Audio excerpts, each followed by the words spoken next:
Joe Biden maintiendra-t-il son voyage en Israël prévu fin juin? C'est la question qui taraude la diplomatie israélienne.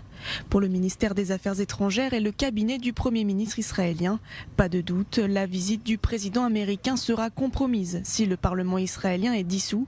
La perspective de nouvelles élections législatives forcerait le locataire à la Maison-Blanche à reporter cette visite. Car traditionnellement, les dirigeants américains se sont toujours tenus à l'écart d'Israël lorsque le pays était en période électorale. Si la politique interne ne subit aucune modification d'ici là, Joe Biden devrait arriver dans 1 mois et demi en Israël pour la première fois depuis son élection. Au cours de sa visite de 3 jours, le président américain devrait se rendre au Dôme de Fer pour exprimer son engagement envers la sécurité d'Israël, puis au mémorial de Yad Vashem, aux côtés du président Isaac Herzog.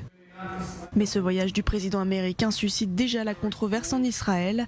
Plus tôt ce mois-ci, le site d'information israélien le Jérusalem Post a révélé que Joe Biden prévoyait de visiter l'hôpital Al-Maqased sur le mont des Oliviers à Jérusalem-Est. Une visite à Jérusalem-Est considérée comme problématique au sein du gouvernement. D'abord à cause des tensions que traverse Jérusalem, ensuite parce que Joe Biden compte se rendre sur place sans aucun responsable israélien à ses côtés. Face à cette divergence, de hauts responsables diplomatiques israéliens se sont entretenus ces derniers jours avec leurs homologues américains. Objectif tenter de trouver un compromis concernant cette visite à Jérusalem-Est avant la venue de Joe Biden. Dans le même temps, le ministre de la Défense israélien Benny Gantz se rendra ce vendredi aux États-Unis. Il participera à la parade de la Journée d'Israël à New York, aux côtés de familles endeuillées et de membres de la communauté juive de New York.